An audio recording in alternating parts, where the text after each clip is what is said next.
Richard Lee, nggak ada urusan sama Richard Lee. Kalau memang dia salah ya udah salah. Liatin aja persidangan. Aku komitmen. Aku kalau masalah skincare, urusan bisnis, aku nggak mau ikut campur. Bodoh amat. Oh, ambisinya kata Ani Besti pasca ditahan atas laporan Doktif yang membuatnya kini terkungkung di balik jeruji besi. Nampaknya belum cukup membuat Doktif bisa diam. Di tengah nasib keterpurukannya yang sudah ditahan, Doktif melalui kuasa hukumnya Sunan Kalijaga kembali mendatangi Polda untuk laporan hukum lain yang juga pernah dilayangkan kepada DRL, yaitu dugaan penistaan agama, di mana disampaikan Sunan pihaknya ingin meminta tindakan tegas dengan segera dijadikan tersangka atas laporan tersebut yang sudah berjalan hampir 3 tahun, Besti, dengan ancaman yang juga nggak main-main. Kami juga hari ini untuk meminta sekali lagi tindakan tegas dari pihak penyidik Polda Metro Jaya, khususnya Dit Cyber, yang dimana kami memiliki laporan polisi terhadap Dr. Richard Lee yang sampai saat ini juga kami minta supaya segera ditetapkan sebagai tersangka, ya, mengingat prosesnya juga sudah cukup lama kami laporkan, sehingga kami juga menginginkan penyidik cyber dari Polda Metro Jaya melakukan hal yang sama, yaitu menetapkan tersangka dan segera melakukan penahanan terhadap Dr. Richard Lee. Kalau bisa kilas balik, apa sih Bang yang dilaporkan yang belum jadi tersangka itu di cyber? Nah ini sebenarnya sih kelihatannya ini karena penyidik kemarin sudah menghubungi saya, dia minta supaya saya datang. Nah, ini laporannya nih. Ya kan Pak Sunan bilang sudah terlalu lama nih, 2023 tuh. Untuk perihal kasusnya mungkin kasus apa Bang? Mungkin Ini atas penistaan agama. Jadi ada dua laporan penistaan agama yang pernah saya laporkan nih. Itu dari 2023. Nah, jadi saya ulangi ya. Saya sebenarnya sudah ada hilang semangat pada saat itu karena 2023 sampai sekarang 2026 kan. Iya. Ya cukup melelahkan juga melaporkan Dr. Richard Lee ini kan. Bahkan waktu itu kalau nggak salah yang sempat Pak Sunan juga menyampaikan ada rekaman yang diduga suaranya mirip Dr. Richard Lee kan, yang mengatakan polisi gampang kita kasih duit. Nah itu kan kita akhirnya menduga-duga apa benar nih Dr. Richard Lee ini benar-benar kuat gitu. Makanya saya juga kemarin ketika penyidik cyber ini menghubungi saya juga jujur aja agak begitu kurang semangat. Nah begitu sekarang ternyata perjuangan dari Doktif, Sunan dan tim ini kan membuah hasil, dan juga ini juga saya lihat di komentar di media sosial itu artinya masyarakat juga agak percaya bahwa penegakan hukum memang benar-benar ada. Nah sehingga saya juga semangat juga, akhirnya udah saya hubungi penyidik kemarin, Bu kami siap datang ke Polda atas undangan Ibu waktu itu. Nah, akhirnya dia bilang yaudah kalau gitu hari Jumat. Ini kan saya tunjukkan nih dari 2023 sekarang 2026 udah 3 tahun.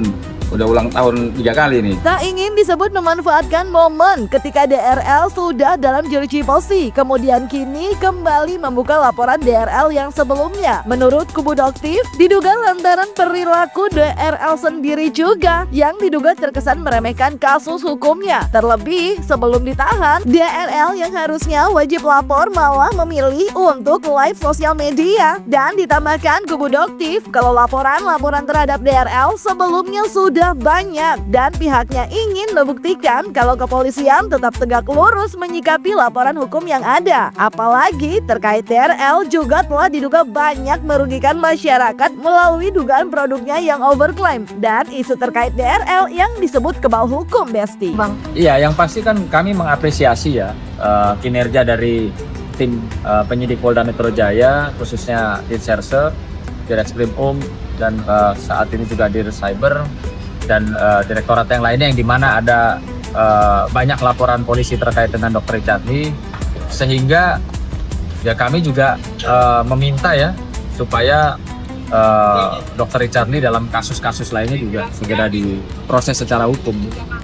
Jadi pemikiran-pemikiran atau opini yang dibangun di publik bahwa seorang Dr. Richard Lee itu tidak tersentuh hukum walaupun banyak laporannya, ya kali ini Polda Metro Jaya membuktikan bahwa isu-isu di luar itu tidak benar. Ya, maka kami juga selaku tim hukum tim pelapor juga dalam hal ini sangat mengapresiasi kinerja dari pihak Polda Metro Jaya. Banyak perkara-perkara pidana yang sebenarnya di SPK itu tidak bisa diterima. Tapi kalau seandainya orang berbaris nih, ini dilaporkan, artinya karakter orang yang dilaporkan ini sudah biasa mempermainkan hukum. Bahkan dulu kan ada tempat dokter kecantikan yang katanya ada kemalingan, kemudian ternyata ini ada dugaan rekayasa. Nah, artinya jangan sampai begini loh, kan dokter Richard ini ada CS-nya kan advokat cukup terkenal juga. Jangan orang beranggapan begini ya, ini masyarakat beranggapan begini, wah mungkin karena kan dia sekarang berteman sama advokat yang terkenal itu, mungkin dia bisa mempermainkan hukum. Backingan ya, Pak? Ya backing, ya mungkin teman-teman CS berat. Iya, Itu justru berarti itulah gimana, yang Bang? menandakan, yang membuktikan bahwa dia pribadi, personal itu bisa dikatakan meremehkan hukum. Ya. Jadi bukan opini publik saja, tapi ternyata ya memang itulah pribadi dia, perilaku dia, sehingga ketegasan Polda Metro Jaya untuk memberlakukan penahanan terhadap Dr. Richard Lee itu saya rasa sudah sangat tepat ya. Karena kalau tidak, nanti orang seperti ini akan menjadi contoh. Public figure seperti dia ini akan menjadi contoh masyarakat yang lain, mungkin selebgram atau artis atau public figure yang lain, bahwa kalau dipanggil polisi disuruh wajib lapor ya santai aja gitu loh. Lebih utamakan dulu lah TikToknya ya, atau cari uangnya begitu. Intinya jangan sampai masyarakat nanti, oh LPG ini nggak jalan, bahkan yang sudah merekayasa terjadinya tindak pidana tidak jalan juga. Ada rekaman yang menjatuhkan nama kepolisian tidak jalan juga. Ya akhirnya orang juga, saya jujur aja, saya juga seorang advokat juga agak lemes tadinya. Nah cuma sekarang bergairah, semangat kita, karena apa? Sudah ternyata ya perjuangan dari Pak Sunan, Doktim dan lain sebagainya ini benar-benar menunjukkan bahwa benar penegakan hukum itu memang benar-benar ada. Dan apresiasi buat Polda Metro Jaya. Sudah ditahan, laporan lainnya akan tetap berjalan. Tentunya seraya membuat kondisi DRL semakin terpuruk. Namun di tengah hal tersebut, nama Fitri Sahuteru kembali sempat ramai. Dan jadi pertanyaan tentang absennya ia dalam keterpurukan yang kini tengah dialami DRL. Mengingat diduga sebelumnya Fitri sempat terlihat memberikan dukungannya pada DRL. Pertanyaan terkait hal tersebut pun ternyata dalam video yang beredar terlihat saat Fitri diduga tengah melakukan siaran langsung di sosial media sambil menjawab pertanyaan warganet, Besti. Lalu apa alasan Fitri ya hingga akhirnya diduga mendapatkan tudingan lepas tangan terkait kasus hukum yang kini dihadapi DRL? Richard Lee nggak ada urusan sama Richard Lee. Kalau memang dia salah ya udah salah. Liatin aja persidangan. Aku komitmen. Aku kalau masalah skincare, urusan bisnis, aku nggak mau ikut campur. Bodoh amat. Tapi kalau ada orang bullying, nah aku maju nomor 1. Tunggu giliran kau, nggak usah ditunggu, ini sudah 3 giliran. Tunggu giliran kau. Itu giliran menang, nggak usah ditunggu. Nggak usah ditunggu. Gue lagi menang ya. Nggak usah ditunggu. Apa yang lu tunggu? Tunggu tuh. Tunggu lagi ada yang sosmednya disita. Aduh, apa? Tunggu ya. Naik DRL aku udah bilang ribuan kali, belum sih ribuan kali, 50-an kali aku nggak ikut campur urusan DRL ya. Cuman aku kalau urusan bullying aku komen ya, seperti si pelapor tuh kayak orang ODGJ nungguin BAP. Kayaknya di dunia yang jadi pelapor itu cuman si Samira doang yang kayak orgil. Kalau dia memang aku mah belanya polisi aja. Kalau dia sudah ditersangkakan dan ditahan ya emang itu harusnya. Ya, aku nggak bela si pelapor, aku bela ke polisinya aja hukum. Dia sudah ditetapkan tersangka dan katanya kan dia mangkir ya dipanggil ya, memang dia salah. Aku bukan artis ya, nggak usah nyamain aku sama artis. Artis itu punya karya.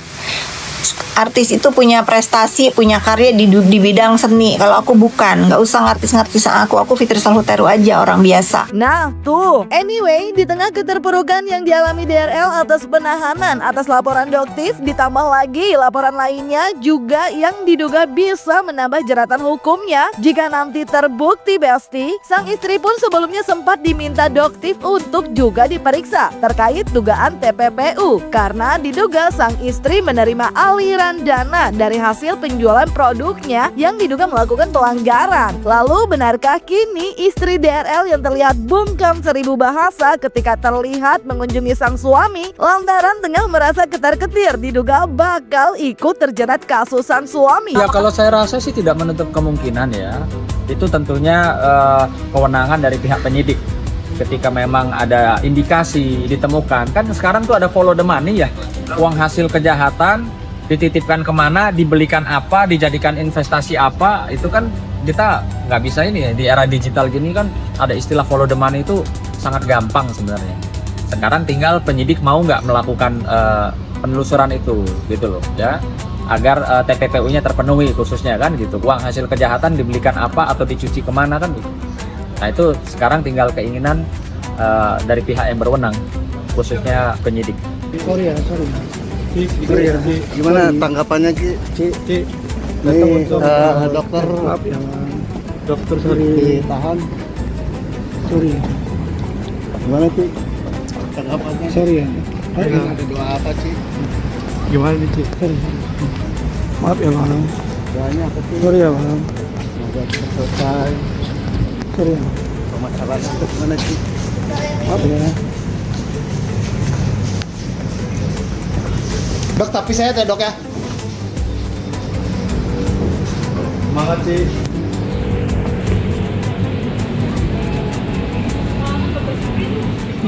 Yap Besti, kalau lihat laporannya bakal lebih dari satu dan diduga bakal ada dugaan TPPU. Apakah ini bakal panjang ya proses hukumnya? Sejarah laporan lainnya juga diduga akan menyusul. Kita lihat aja nanti ke depannya ya Besti. Kita simak aja dengan tertib ya enggak sih? Jangan lupa like, subscribe, comment, and share biar bisa dapetin video berita kecil lainnya. Cuma di Kata Ani Besti.